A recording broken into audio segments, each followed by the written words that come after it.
Oke, selamat pagi. Hari ini minggu ke-7, bukan mungkin ya, memang akan menjadi minggu terakhir saya akan ada di depan kelas. Karena minggu depan UTS, ujian tengah semester, setelah itu Pak Rahmat yang akan memberikan materi selanjutnya. Jadi hari ini sebenarnya tidak terlalu banyak materi teoritik seperti yang saya sampaikan minggu lalu karena ada perkembangan si pisangnya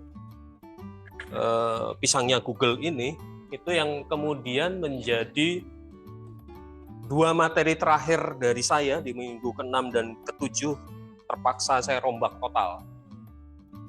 Ide dasarnya pakai buku yang ada di pustaka nomor 6A, 6B, dan nomor 7, jadi hangus, artinya tidak lagi sesuai gara-gara si pisang itu. Oke, kenapa ada pisang itu? Minggu lalu saya menjelaskan ada evolusi dari masa Renaissance, kemudian modern, dan metode perancangan atau proses perancangan di masa AI. Hari ini wujudnya atau bagaimana aplikasinya. Tapi sebelum itu, seperti biasa saya mundur sedikit. Apa sih gunanya sketsa? Kalau kalian buka di referensi nomor 7, itu Anda bicara sketsa, Anda bicara gambar, kemudian Anda modeling, dan selanjutnya. Sedikit saya ulas dari buku itu. Jadi materi kali ini memang sedikit mengulas, tapi nanti efeknya akan sangat berubah. Kemudian kalau kalian lihat ilustrasi di slide ini, semuanya merupakan karyanya Frank O'Gary, terutama Guggenheim Museum di Bilbao, Spanyol. Jadi si Mr. Gary ini awal mulanya sketsa gambar itu, sketsa tangan, lalu ini hasilnya. Jadi yang sebelah kanan itu hasilnya. Sketsa tangan tersebut merupakan tahapan konseptual sketch, artinya dia benar-benar mengimajinasikan apa perwujudan dari bangunan. Jadi cepat ke lokasi, sketch maunya seperti apa, entah di lokasi, entah di tempat manapun, dia sketch. Dan ini memang di notebooknya. Mungkin kalian akan perlu membiasakan diri selalu membawa catatan kecil. Saya juga selalu bawa sketchbook ini kemana-mana, bukan untuk mensketsa seperti itu, tapi selalu ada catatan-catatan kecil, entah perkuliahan, entah tiba-tiba punya ide dan segala macam. Biasakan punya sketchbook. Contoh yang punya Frank O'Gary itu di sketchbooknya. Dan kemudian ada satu buku itu tentang sketsa arsitek-arsitek besar. Jadi selalu dari sketchbook mereka dikumpulkan, kemudian jadi bahasan tersendiri. Jadi fungsi sketsa awalnya sebagai konseptual sketch. Kemudian setelah ada pengembangan dari sketsa tersebut, muncul yang disebut dengan analytic sketch. Lihat lokasinya, lihat pemukiman di sekitarnya atau konteks kotanya, kawasan, dan segala macam, kemudian dianalisis. Maka kemudian lebih terlihat bentuknya. Jadi ini kotak, kemudian ini ada di bagian sini plasanya, yang biru di sebelah sini itu ruang terbukanya, dan ini sungai. Jadi sudah mulai dianalisis mana masuk, mana keluar, ada bentuk apa di sini, itu mulai dianalisis. Jadi dua ini biasanya selalu muncul di sketchbook beberapa arsitek. Lalu tahapan selanjutnya ini mungkin dilakukan oleh orang di luar si perancangnya, itu untuk mengamati. Saya nggak tahu kalian diminta di menggambar arsitek apapun itu duduk di sebuah tempat kemudian sketch bangunannya, ada kan? Maksudnya ini, gunanya apa? Supaya kalian tahu bagaimana proporsi bangunan, bagaimana perwujudan gelap terang. Kemudian selalu muncul ada pertanyaan, Pak, kan ada teknik fotografi, apalagi HP kalian itu sekarang kan lensanya juga cukup canggih. Ada perbedaan jelas antara kalian melakukan foto dengan sketsa. Yang paling jelas adalah kalian bisa menangkap lebih detail suasana. Bagaimana bangunannya, bagaimana gelap terangnya pada saat kalian melakukan sketsa. Dan kalian juga bisa menangkap kehidupan yang terjadi di bangunan itu. Dan itu yang tidak, menurut saya pribadi ya, tidak terlalu bisa ditangkap oleh foto.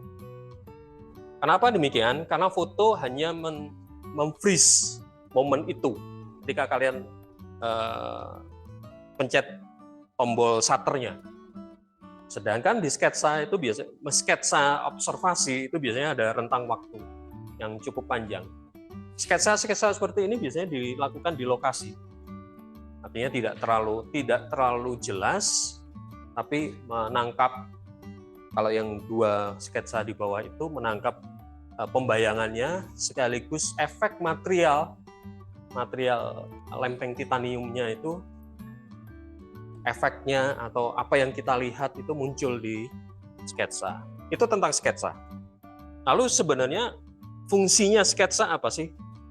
Sketsa lebih menjelaskan ide atau konsep dasar. Kemudian penjelasan konsep, terutama yang analisis ini ya, analitik ini, itu tentang cara kerja sebuah bangunan atau proses bagaimana si arsitek memahami lokasi. Dan dilakukan secara cepat dan dilakukan pada saat itu. Jadi ide-ide itu kadang perlu ditangkap, perlu diwujudkan segera. Jadi itu tahapannya, sketsa tangan dari Frank O'Gary, kemudian dimasukkan di komputer. Komputernya bukan CAD, bukan SketchUp, itu komputer CATIA. CATIA itu adalah program komputer yang sebenarnya dikembangkan untuk pengembangan pesawat tempur Prancis, Mirage. Mirage pesawat tempur ya, bukan Mirage mobilnya Nissan, itu juga Mirage. Tapi pakai CATIA. Kenapa CATIA? Karena di CATIA tersebut itu bisa langsung terkoneksi dengan pabrik atau assembly untuk material. Jadi langsung laser cutting sehingga presisi penggunaan material, karena penggunaan materialnya adalah lempeng titanium yang cukup mahal. Setelah itu kalian akan kenal di semester-semester berikutnya, semester 2 dan semester 3, ada bahkan nanti tugas akhir, itu gambar prarancangan. Gambar rencana tapak dari sketsa tadi, sketsa analitik tadi, kemudian kalian kembangkan prarancangannya, rencana tapak, denah tampak potongan. Apa masing-masing fungsinya? Sebenarnya denah tampak potongan itu merupakan gambar 3 dimensi yang diproyeksikan atau dipecah-pecah. Saya nggak tahu kalian dapat nggak menggambar teknik. Katakanlah ini denah. Kemudian diproyeksikan ke atas, ini kemudian menjadi tampak. Kalau diproyeksikan, proyeksikan gini, dia menjadi potongan.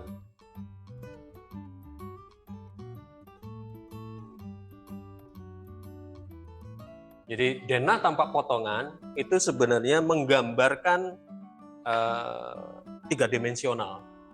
Cuman kita lihat denahnya seperti apa, kemudian kita lihat tampaknya, ini potongannya. Kalian akan mengalami dari semester berikutnya selama kalian studi di sini, sehingga salah satu keahlian atau kemampuan mahasiswa arsitektur itu membaca garis-garis itu. Nanti ada kemampuan membaca peta dan segala macam. Jadi kalian melihat atau membaca denah, itu sudah terbayang di suasananya, ruangnya seperti apa. Karena pemahaman denah adalah pemahaman bukan sekedar gambar 2 dimensi, tapi gambar 3 dimensional, apalagi kemudian dikaitkan dengan tampak, dikaitkan dengan potongan. Itu yang biasa dilakukan atau diperuntukkan bagi skop bahasan arsitektur dan konstruksi. Jadi denah tampak potongan itu membantu atau mengkomunikasikan ide arsitek ke tim desain, ke teknisi, kontraktor, bahkan klien. Cuman kliennya ini yang agak susah. Klien akan susah memahami denah biasanya, sehingga perlu gambar ini. Gambar 3 dimensional. Gambar 3 dimensional yang menjelaskan lebih detail. Ini bentuknya seperti apa. Cuman permasalahan gambar 3 dimensional itu masih berupa gambar. Masih berupa garis yang akan mempersulit atau akan susah untuk dibayangkan, diimajinasikan. Jadi katanya ya, citra 3 dimensi berfungsi sebagai alat yang paling mudah diakses dan persuasif untuk mewujudkan konsep desain. Tapi ini belum cukup. Perlu tahapan selanjutnya, yaitu modeling. PA1 kalian itu sebenarnya sudah mulai mengarah ke sini. Kalian membuat modeling dulu. Fungsinya modeling itu lebih ke visualisasi lengkap, baik secara visual 3 dimensi maupun konsepnya. Beberapa arsitek dalam mempresentasikan proyeknya, ide proyeknya ke klien, itu ada beberapa yang tidak pakai gambar denah tampak potongan, tidak pakai gambar 3 dimensi ini, tapi langsung ke paket. Frank O'Gary dalam pengembangan desainnya dari sketsa langsung ke modeling. Dari sketsa ke modeling. Sehingga yang di atas ini sebenarnya part-part yang diinginkan oleh Frank O'Gary. Lalu dia mempresentasikan di depan klien, biasanya sudah model seperti ini. Sudah modeling. Ketika klien ada catatan dari klien, ada persetujuan dari klien, maket ini di-approve, baru diproduksi gambar 3 dimensinya, baru diproduksi gambar prarancangannya, kemudian ke gambar kerja. Arsitek Indonesia yang melakukan ini yang saya kenal adalah Mas Budi Pradono.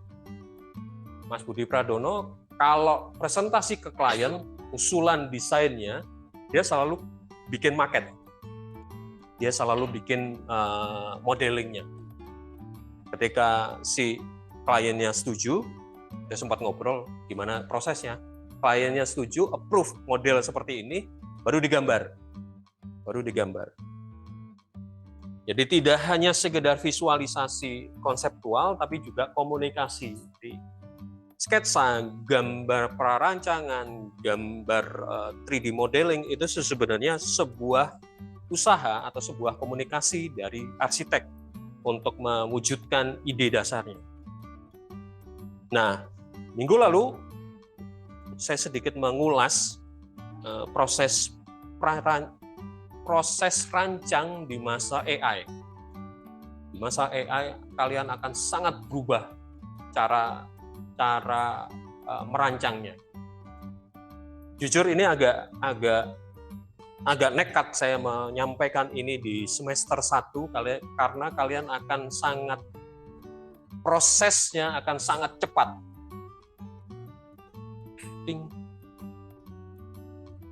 Ini yang saya lakukan di Gemini Nano Banana. Ini sketsa saya, sketsa tangan. Semuanya bukan saya yang melakukan. Yang melakukan adalah si AI. Untuk konteks ya, saya tidak bisa saya tidak bisa SketchUp, saya tidak bisa rendering, apapun itu rendering, 3D Max, Lumion, dan segala macam, saya tidak bisa. Saya hanya prompting. Oke. Jadi yang saya lakukan hanya sketsa pojokan itu pun sketsa tahun ketika COVID seng aja.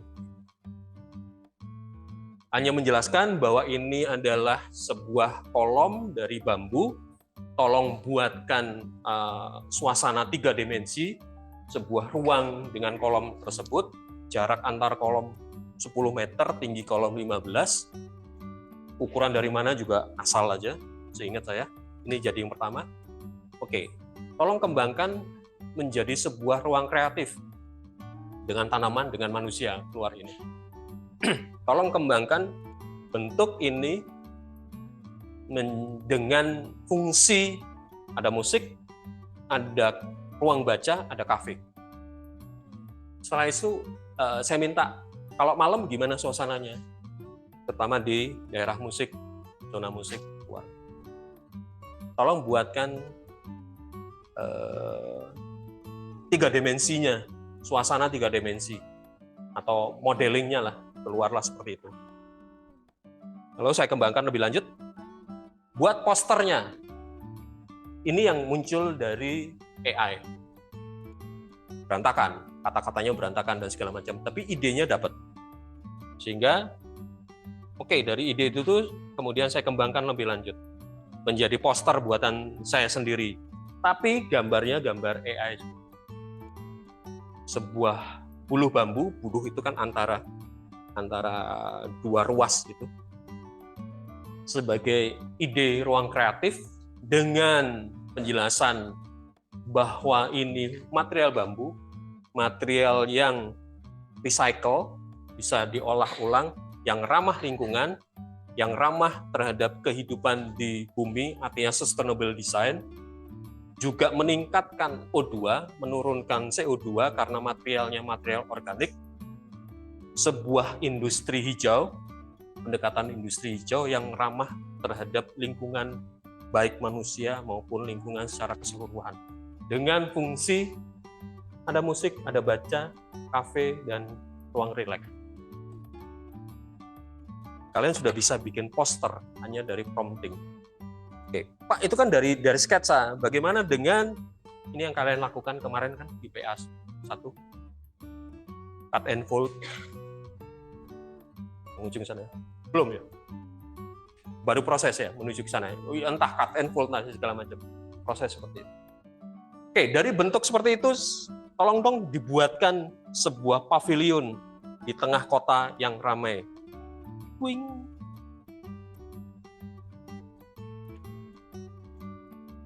Sekali lagi ya, saya tidak bisa gambar 3D dan segala macam. Dapat gambar 3D, dapat aerial view-nya, lebih angkat. Dapat detail arsitektural, bahkan logonya saya dapat. Hanya dengan prompting. Oke, kalau tidak Pak Jo ini bohong. Oke, saya buka Gemini-nya.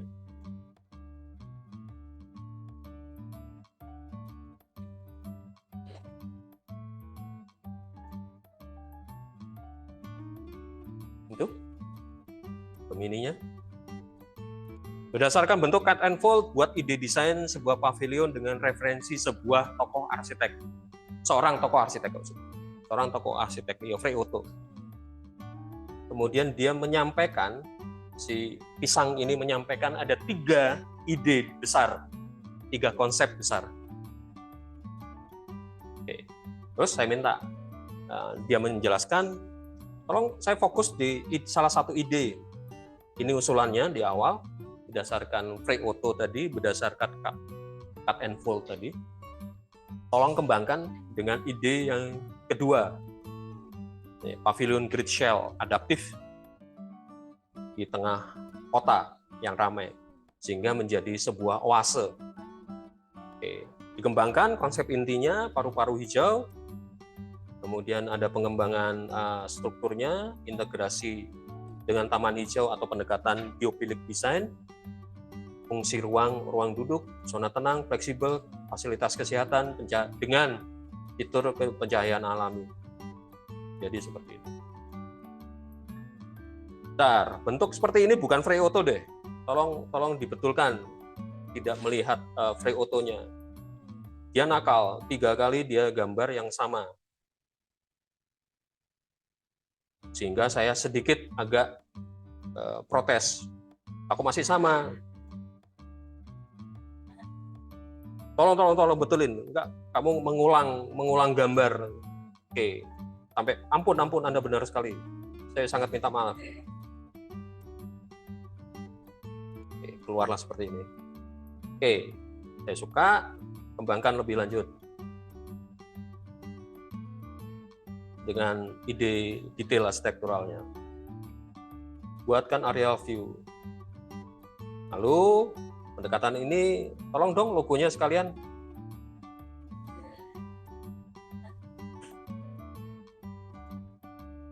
Oke.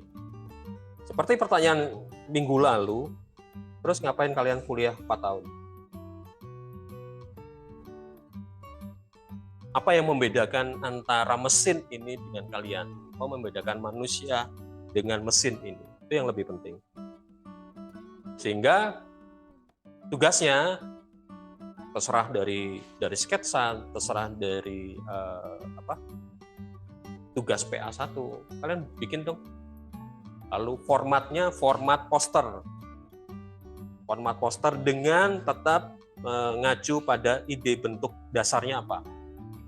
Ide bentuk dasarnya apa, kemudian dikaitkan ya. Ada pertanyaan? Dari sini. Seperti biasa, masukkan ke Google Drive.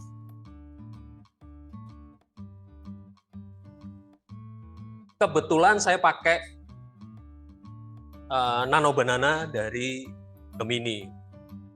Kayaknya AI lain sudah sampai ke level ini. Saya tidak terlalu ngulik di ChatGPT, tidak terlalu ngulik di Grok, bahkan DeepSeek juga saya udah lama tidak menggunakan.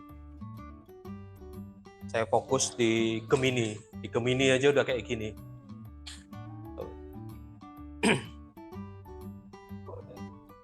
Oke, silakan kalian coba. Silakan kalian coba. Sambil saya iseng juga.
Oke, sedikit-sedikit. Ini sambil kalian ngobrol, saya sudah jadi satu lagi. Saya punya ini, bentuk ini. Bentuk ini juga ngambil dari internet. Dengan mudah. Bentuk dasarnya adalah ini. Sebuah transformasi kubus. Artinya ada kubus, dia mengeksplor lebih lanjut, ada batang-batangnya dan segala macam. Tinggal saya copy, saya kembangkan di sini. Referensi ini saya punya, ini tolong kembangkan menjadi sebuah konsep hunian. Jadi sebuah rumah, tapi ide dasarnya adalah bentuk ini dengan acuan arsitek Kengo Kuma. Kengo Kuma itu arsitek Jepang yang fokus pada kayu dan teknik-teknik kayu, teknik sambungan kayu. Oke, dia jawab pakai ini, dissolving cube, kubus yang larut. Beberapa ide desain dan segala macam. Oke, lalu buat visualisasinya. Jadi dari ide dasar tersebut buat seperti ini. Jadi tolong dong aerial view-nya. Tolong dong detailnya.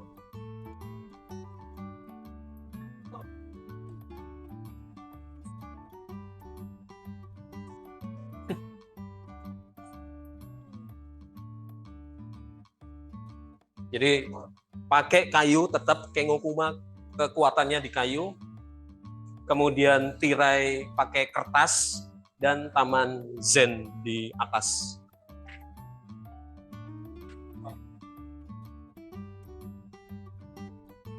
Oke ya, silakan kalian eksplorasi, kirim seperti ini. Kalau kalian ingat, di awal pertemuan di minggu kedua itu kan ada tokoh arsitek, kemudian ada definisi dan segala macam. Itu idenya di situ. Idenya di situ. Silakan buat seperti ini.